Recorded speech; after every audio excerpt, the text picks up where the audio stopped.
Hi, it's Chrysa Chin. I'm Chief Player Engagement Officer at the National Basketball Players Association.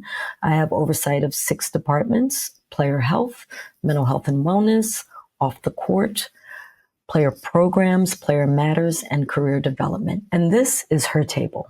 Now you see her. You are magnificent! Welcome to Her Table, the podcast that shines a spotlight on the badass women who are redefining the game. Join hosts Kate Foley and Megan Martinez as they unlock the secrets of success from the brightest female pioneers in the industry. Welcome back to another inspiring episode of Her Table. I am so excited to bring my dear friend and longtime colleague in the NBA, Chrysa Chin, to the show. She is the EVP of the National Basketball Players Association. She has had an amazing journey in her career in sports and professional development over the last 20 years. Prior to joining the NBPA, Chrysa served as the Vice President for Player Development for the NBA, where she was the first woman to hold a management position in the Player Development Department and the title of Vice President. She played active roles with the NBA's Rookie Transition Program, USA Basketball, and the WNBA. It's such an honor to have Chrysa here today, all the way from New York. She is so inspiring, has changed so many lives, and has some of the most iconic moments that I have seen in sports in the last 20 years. Pull up a chair and welcome to Her Table. I'm so curious too, because Kate and I kind of talked about this briefly with the NFL, kind of the transition into like sports betting. I know Calvin Ridley got suspended about 2 years ago, NFL player. Now we have Jontay Porter and his suspension after gambling. Kind of like touch on that because I feel like sports gambling is the most prevalent that it's ever been, I feel like, and especially with like players and everything. Yeah. How does the NBPA deal with this? Like these kind of situations, the NBA as a whole, and even the players and like their agents, like how do you guys work with them to be like, sorry, Jontay Porter, like you're done. Like, I just think it's such a fascinating, interesting topic. Yeah, so it's sort of newish, right? So it's, we've been dealing with gambling forever. Now we are looking at how we are going to educate our guys going forward, given the issues, all of the sports betting and apps and access and all of that is different. Before we only, maybe we had to worry about casino gambling and, playing cards. Now we Blu-ray on the plane, Chrysa was yes. And so, but even that, I mean, now it's really about educating. You have to, we're always changing depending upon what's trending, right? And where we see the issues or what the players are asking for. And a lot of times we get that feedback, from our guys like, oh, we got an issue over here. Not everything is as public as what we just saw, but it is something that we're focused on. And it is something that we know has to be dealt with. And we are actively engaging and looking at ways to educate our players, our agents, everyone around this issue. But, education it's a nice word, right? We have to educate them. But how we educate them is what's going to be important. The delivery of the presentation, how it resonates, how relevant is it? What does the content look like? So that those are things that we're exploring. To be revealed sooner than later for our players. But right now, we have the resources. The resources are in place to help those who may be confronting an issue in any way. And that's for any problem that they confront. It doesn't matter what it is. It could be gambling or anything else. But it is something. I mean, you have to, it's like when something new comes out, right? You have to, when social media first launched, we had to tell guys, okay, here are some things that you may want to think about not posting. Yeah. When I was at the league, I mean, sometimes guys had to be fined for some of the things that they posted because they were inappropriate, but there were no real guardrails or guidelines at that time. So it was an education process. And then even in my work with elite youth, I talk about that all the time. Okay, guys, we do these exercises about, what you should and shouldn't post. And it's kind of funny, even the dialogue around it and how people process, what is right, what is wrong, what is okay to share, what may be offensive. And that's important too, because I think I always say this, we sort of act like our player population is 107. These are young guys. Yeah. They're, and so they're Children. yeah, their exposure is different. So, I'm expecting a 20-year-old to respond the way that a 45-year-old would not. Right. I'm not. I'm never. I always believe you have to meet people where they are. And I try to look at our player population and think about, where I'm contributing, what is most appropriate, what is going to resonate, how do we make sure that he understands it and gets it? And if he makes a mistake, what is the pathway back? How do we recover? So, it's an interesting thing because you've seen now, like the league is selling sponsorships to these online. That sports betting is now implemented within the league, and sponsorships and activations and marketing campaigns. And then you have the restrictions on the players. And it's interesting. I was talking to one of my rookies the other day, and he didn't understand, nor had he had the concept that you can only wear game issued things. Something as simple as this, like, no, you cannot wear your favorite pair of underwear in a game. It just doesn't work. You have to wear game issued things. And they were like, we don't understand. What are you talking about? I'm like, I'm telling you right now, whatever you want to wear, there's an equipment person that will get you what you need. If you need something different, they have to level up the conversation, What you see is a curated, orchestrated event. It is not there's no one person making a singular decision within the NBA that I'm aware of. I mean, even all the way up to like Adam, like there's people that counsel them. He might be the facilitator, but there's that group of executives that counsels, gives advice.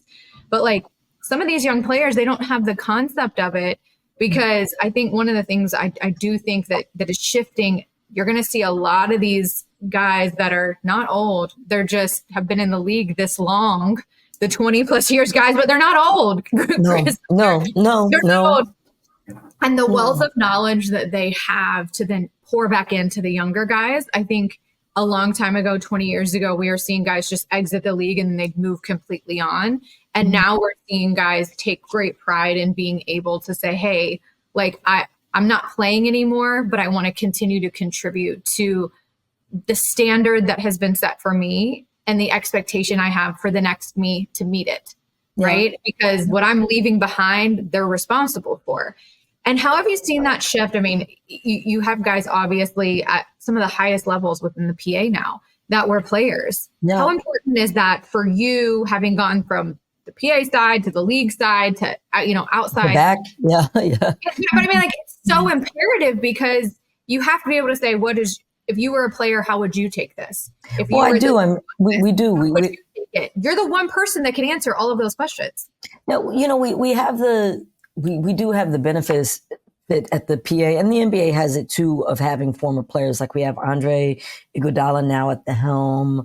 We have Purvis Short, we have Josh Powell, we have Derek Anderson, Tim McCormick, Roy Henson. We have all of these former players that are employees of the Players Association. The league similarly has, Sharif Abdul-Rahim, JD, all of these great folks that are there.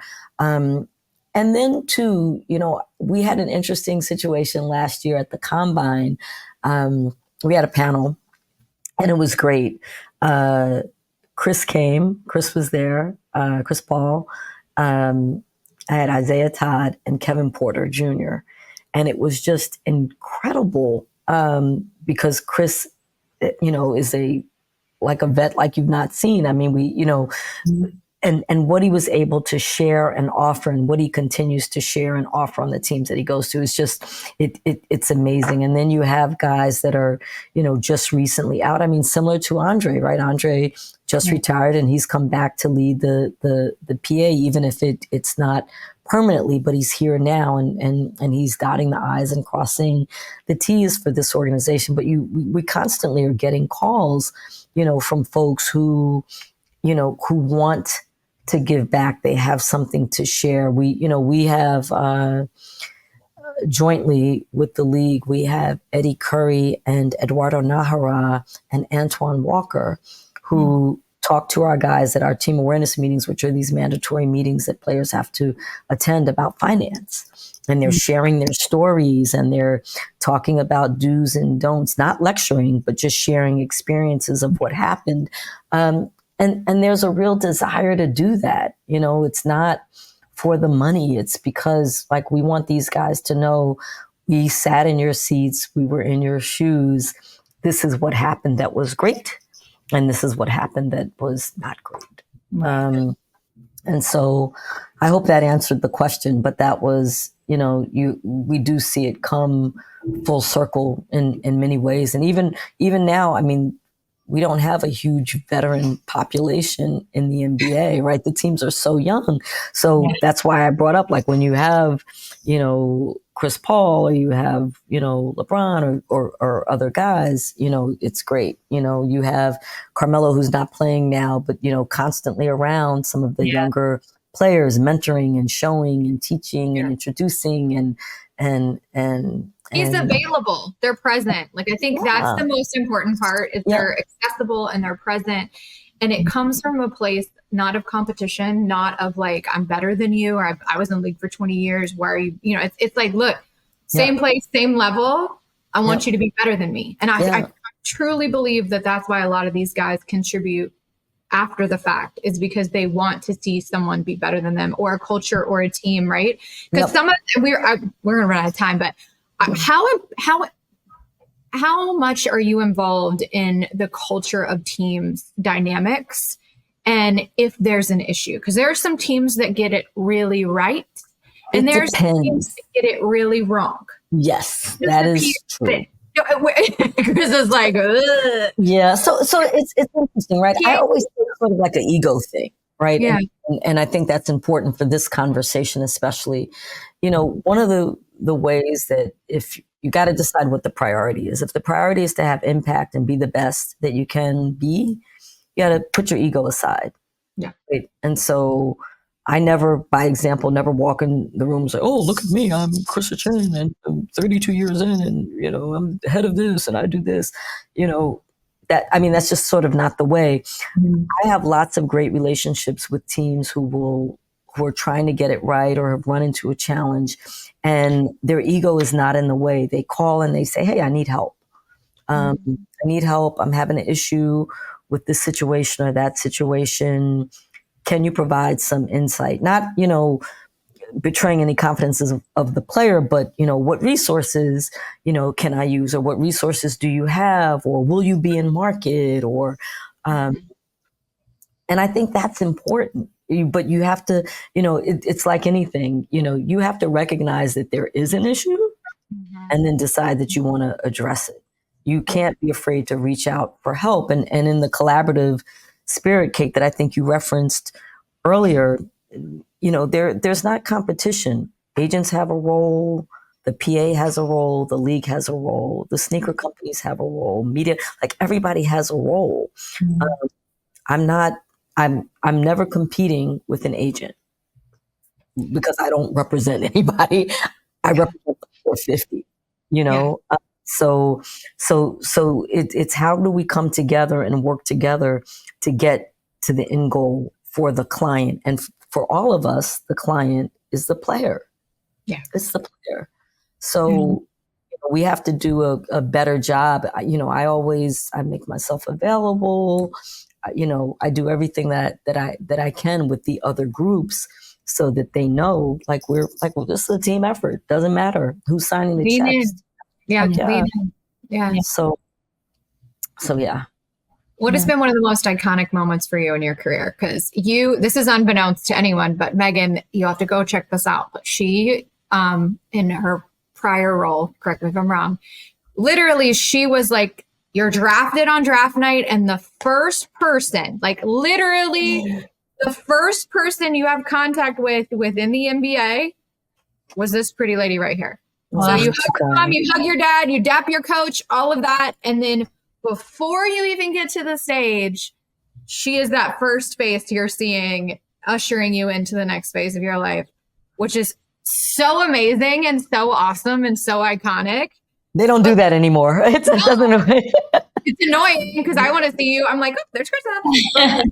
What? Ask Adam to bring me back for surprise, little pop-up surprise throwback night. Yeah. Yeah. You're there. What was one of those iconic moments for you? You've been through so many drafts, so many highs, lows in that moment. What is that like? Because you were at the turning point, that pivotal hard right in their life, career, all of that.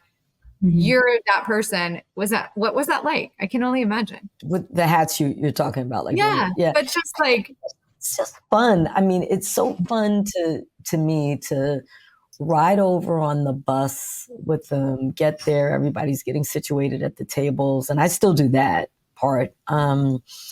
But handing them the hat and knowing that at that moment you are,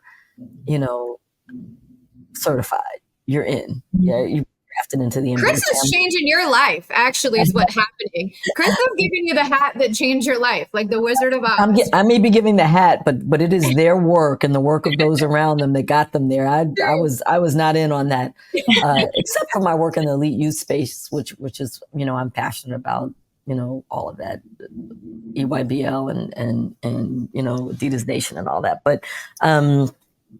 But I think it's just a neat moment. I mean, there have been so many fun and funny experiences with that. Like there's an old clip of me giving the hat to Mateen Cleaves, by example, and we're walking to the stage and he doesn't let me go.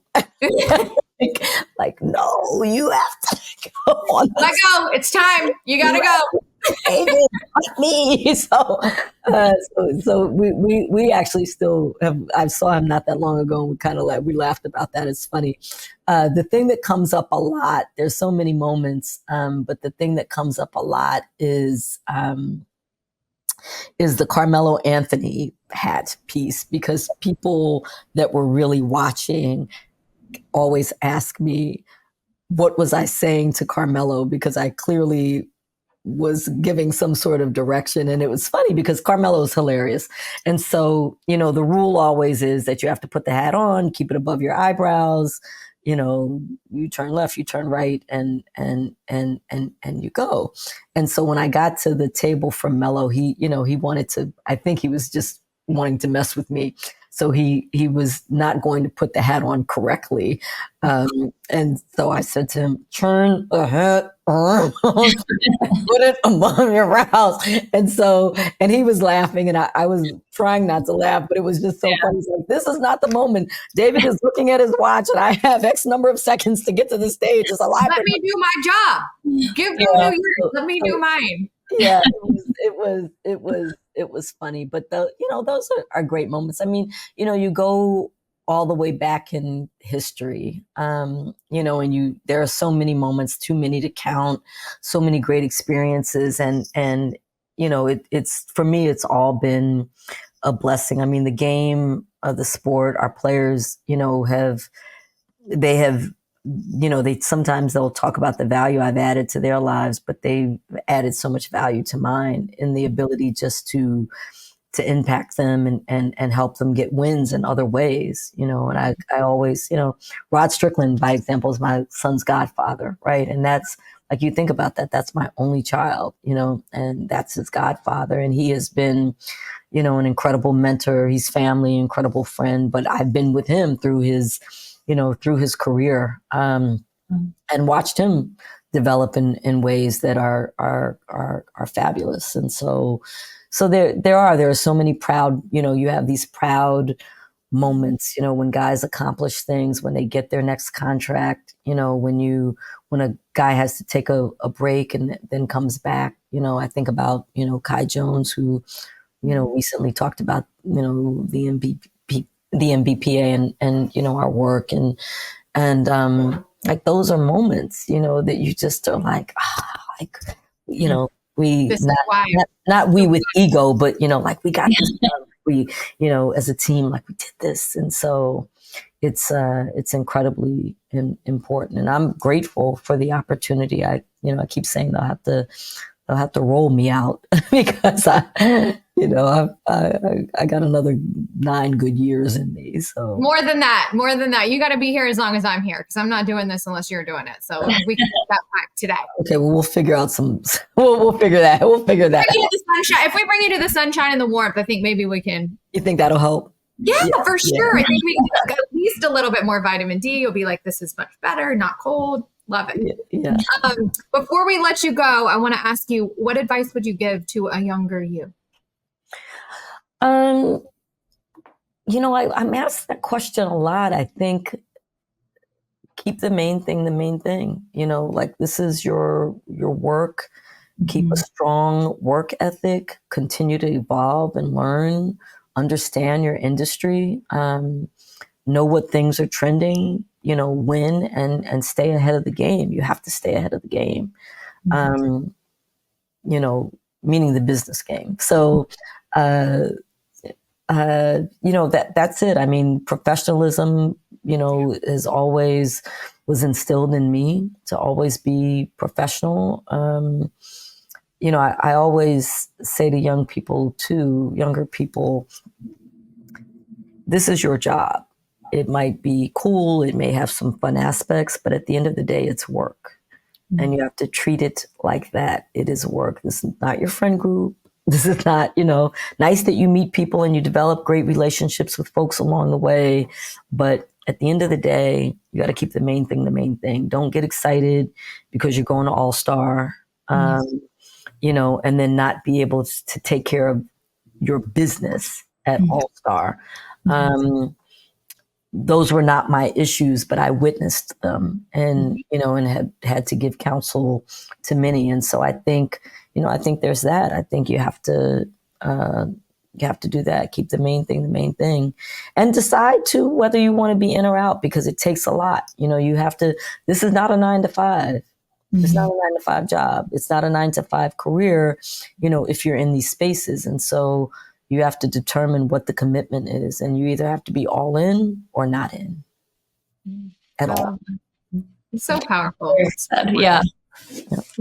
So many people don't get it. You know what I mean? They think they see ballers, they see these shows, and it's like so cool. Yeah. And it's like, it is whatever you think it is, it's the opposite of that.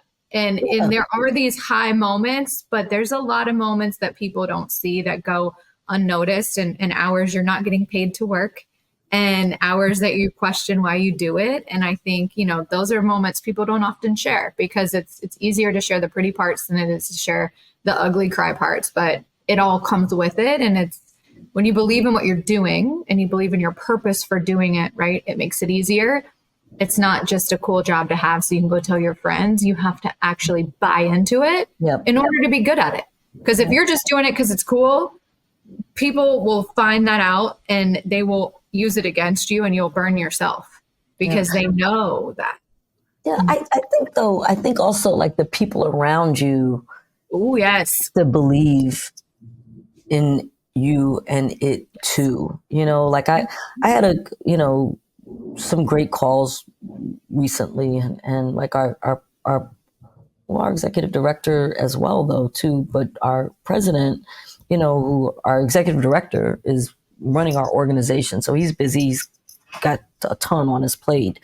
But our president, who's in the playoffs, right, and actively playing, all to say thank you, for something that he saw, read, and acknowledge the work that was put in. That meant a lot. Like I almost cried, not because I needed it, but the fact that he took the time to do that, or that folks take the time to say, hey, I may be doing all these other things. I'm busy, but I want to acknowledge that. And so I don't need the accolades, not looking for them ever, but the fact, that the people that you're working the hardest for understand it, and they value it, they think about it, is important. So amazing. Okay, well, we have to have a whole other episode because I didn't even get to behind the bench, and it deserves its. Oh, just to be honest, that deserves its own episode. And I would love to see if there's a world where you want to pick 2 or 3 people, and maybe we do like a little collab call with 2 or 3 people that have been impactful for Behind the Bench with you. I think you got to do Behind the Bench, and you have to do the mothers of professional basketball players. Okay, done, Yeah. done, and done. I think both of those are so important. And don't forget the dads. I mean, we can have a dad on her table too. For sure. I'm fine with it. I'm fine with it. No, I think, but those are important to me because those are entities you've created, you've cultivated, created, developed, right? And you're leading. I didn't create Behind the Bench though. I want to be clear. Like I didn't. I mean, I get a lot of credit for it, but that really was the brainchild of some really amazing, awesome women. Deborah Williams, Joy Johnson, Sandra Short. There were others, and I was on the ground floor with them, helping facilitate it. And just quickly, because we have to go, it was necessary they saw very smart women, the need to create a community for women and families, right? Yeah. Because players get traded, so do families along with it, often if they're accompanying their spouse, right? And so, where do you go to the doctor or do these things in a city that you've never been to? Yeah. It's like no one tells you the process till you're in the middle of it. Yeah. And then you gotta figure it out. But I am a member. I am a founding member. I am an integral part. I remain on their professional advisory board. I'm still in there. Good. Well, I think so. We have 2 more. So then I want to do that, and then I definitely want to do the professional mothers, because I think there's just such a dynamic to that, right? That's untold, because so many, again, that's what's so cool about this show is it's not just one lane, one person, one career path. There's so many women that are impacting sports in different stages, ages, levels of life, and being able to show what that is, celebrate them of what they're doing, and then let all these men that they're supporting lean back in and celebrate them, because there's not enough spaces for them to be celebrated a lot of times. And it's easy to feel like you're doing something that no one sees. And so for me with Her Table, it's like, who is it? What are they doing? How are they doing it? And then it gives hope to the next you of like, wow, like that's what I want to achieve. That's where I want to go. And my path isn't going to be perfect, but I'm going to take the steps and the tools along the way and just keep going. Just keep opening doors. That's the Chrysa Jen, like this, Chrysa, this is your story. Just keep opening doors. Just just going down the hallway, pop in, the next door, pop in. Bang on the door with a shoe if you have to. That's what you got to do. Building now. That's what you got to do. That's what you got to do. The whole building. Well, we are going to close out this episode. You are so amazing. Okay, well, wait, but there's one thing we're supposed to talk about. Who else should be on the show other than what we just talked about? So I think you got to have Carmen Wilson. Yes, I love Carmen. She's fantastic. Amazing. Okay, so I'm going to tap you to. I'll text her, but I'm going to have you lean in and push on her to. I think is she in LA still or no? She's everywhere. Okay. She's everywhere. You got to call her to find out. She's absolutely one of my best friends. So I always say, okay, what time zone are we in? So because I got to talk to you. So, and she does the same to me. So it's great. But I just think she would be great. Fantastic. Leah, obviously, you got to hit the Terrys, Terry Hines at Fox Sports, Terry Washington. She used to be at Jordan. When I was at Nike, she was at Jordan. So I'll hit Terry. She would be fantastic. She's good energy. She'd be amazing. Terry Washington, who you may remember. And then Terry Carmichael Jackson, who runs the W. Okay, that one you're gonna for sure have to help us because your name gets the door open. We're just outside at the line waiting to be let in. That's really what her office is down the hall from mine, so I can because we share the same space. So yes, I think she would be good. I mean, I just there's obviously there's so many, and I think in our organization, I would say Ricky Dean. Ricky Dean is the person that I mentioned earlier who When I brought her, she was with me before, and then she went to the Spurs and came back. And I tagged her to run Player Matters, which was another group that we were starting. And so she would be really good, I think, for us. It's funny because I was saying when I was sitting the other day with the team, how many women there are that work in the team setting. Yeah. But none of them, it's all the guys are like, oh yeah, she would be great. And I'm like, well, then why don't you go tell her she would be great and encourage her, right, to put herself out there. But it's always that like, I don't know if I should. Am I going to be looked at as like I'm being too loud, or I'm being, trying to look like I'm celebrate yourself. Like I had this conversation the other day. A guy can do the same thing I do, and it looks like, oh yeah, he's just being an agent and calling the GM 6 times a day. I have this innate fear of like, if I call more than 3 times, do I look too pushy? Do I look like... No, you look like you're doing your job. Exactly. But as women, or for myself, I feel like I have just been trained to not do it. But a guy and a girl doing the same thing, right? He doesn't care he's called 6 times. He does not care. But for me, mentally, I'm like, I need to wait another couple hours. But I'm like, my text is already down the number 42 on the list. So you got to bump it back up. You got to keep fighting the good fight, right? But right, it's always. getting, and it's getting rid of the preconceived notions that might have been put in my head or someone else's head as they grew up of don't be this, don't be too much of that. And it's like, just be yourself, be a kind person, work really hard, do your job, right? And the respect will come. But don't try and be anything less than what you're created to be. And that's hard as women, because there's a lot of women in the men's sports, especially in the NBA, but I'd love to see a lot more in leadership positions that pull women forward, right? And then they challenge.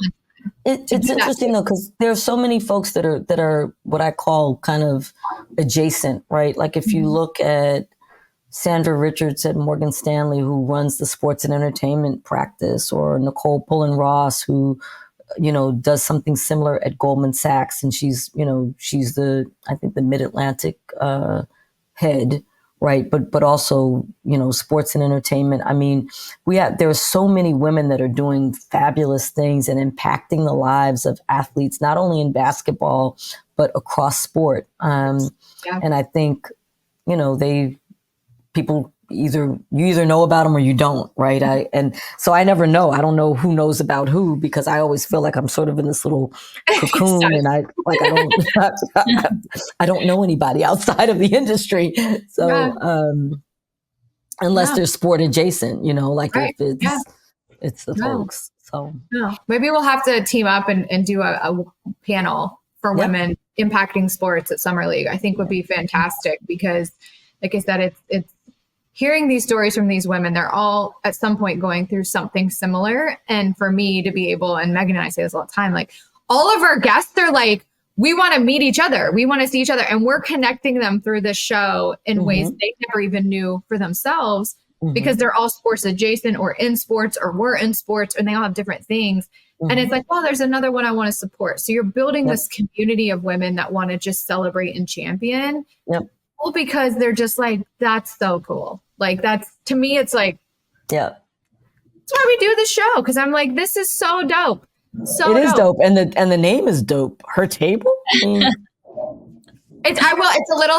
can thank Jada Pinkett Smith for that, because I love Red Table Talk. But it's funny because when we were going through names, Chrysa, everyone was like, have it be like Her Court or Court Time. And I'm like, no, like, and of course, like our old producer, I love him, heart him, but like he was a dude. And I'm like, this isn't going to be a guy's show with a woman's spin. Like I want, our set is, we have white couches. I want it to feel like I'm in someone's living room, having conversations, not being interrogated or interviewed. Like I want the Oprah feel, right? Like I want something where you're just safe and it's cool and everyone's relaxed, but it's also me. It's like pink and purple and bright colors, and it's very feminine. It's not a hard top table, and like the hockey guys can't have the same set as us, like it. Right. It can't. That would be bad. But we tried it and I'm like, this is too dark for me. Can't do it. Nope on a rope. Nope. And I love them, but they also don't want our set either. So it's all that place. But yeah, I would love to see. That would be fantastic for us to do. I would love to work with you on that and see what we can lead and bring in, because especially as we look towards what's the next generation of girls coming into sport and how to prepare them for it, but also give them tools and knowledge and experience that we didn't have. I mean, I didn't have this coming in here. There wasn't somebody saying, hey, listen to this. Like, they didn't have classes. There were no like conferences. There were none of that. And so, and if there were, you might not have been invited to them, right? So that's the other thing too, right? So I mean, that's the other thing too, is you have to, I mean, that's a whole other episode of access, talking about access, equal access, but equal access. Is and not feeling bad about asking for it either. That's the other thing that's hard for me, is like, just if that's what you need, ask somebody who has a job and help them figure out how to do it or find a way. But don't ever feel bad for asking for something that you should have access to, that you just might be out of reach for you, or you're just not sure how to go about it. Ask somebody. Like, be curious is what I say. Be curious. Yeah. Okay. Well, that's it for us. Thank you so much for coming on, Chrysa. You're amazing. Megan, Chrysa's so awesome. She is just a bright light in this day. I love that she is just a 5 foot tall ball of fun within sports, but also just an amazing human. I think it's so refreshing and rewarding to hear her stories about how she's been able to impact players, sometimes at their highest moments and sometimes at their lowest moments, and how she brings just her sense of calm, her sense of purpose, and honestly, just her ability to compartmentalize what we need to do. And she kept saying over and over again, so that we can win again. And that looks different for everybody. So it's so great to see a woman start in one place, gather more tools, and just continue down her path to destiny and find her purpose. Yeah, and I love the fact that she started in the legal system, going to law school. She was thinking that was her direction, and then things changed, and the universe literally would talk about how they had a different calling for her. And for her, it's just the fact that she is an EVP for the NBPA is such an incredible accomplishment, especially a woman like her. It's just incredible. And as we were speaking with her and learning about her relationships with the players that she's had in the past, the players that she's, has currently with Chris Paul, and then with CJ McCollum and everything, it's just like, wow, that's amazing. And just as a young woman and, in sports, she's definitely someone to look up to and kind of see like, hey, I can be that person too. So she was awesome. And I loved having her on the show. I feel like she has so many stories that we just are untapped right now. Like, honestly, her story of like, the boys left her out. They had a boys club and they didn't invite her. And she took her shoe off and she knocked on that door and said, oh, you're having a meeting? Pull up a chair. Like, I'm going to be here and I'm going to have you guys have better, healthier habits of ways of working together. And what's funny is I bet she impacted those men so much. And the way they work and the way they approach working with women now probably is significantly different, because she had enough confidence and awareness to realize that was an opportunity for her to lean in and teach and command, not be offended. And so that's inspiring, because I think I would have been offended and then I probably would have got to the other side, but I would have started with offended and then got there. I know. She's incredible. Exactly. No, but I feel like there's so much more we need to talk to her about, whether that's behind the bench. I would love to talk to her about the program, Mothers of Professional Athletes. There are so many ways she's impacting sports, not only just through the players, but through her programs that are allowing people to create communities to find support and awareness and just overall purpose, because I think that's what we're all striving for. So we're going to have to dive into those. We got more episodes coming with Chrysa Chin. Chrysa Chin, you're coming back. You're coming back. There's going to be a seat at this table for you always. But thank you guys so much for listening. This is another episode of Her Table. Make sure you guys like, subscribe. Let us know who you guys want to see. We are so blessed that you join us every week as we celebrate and elevate these amazing women. That's it for Her Table. We'll check you guys out next time.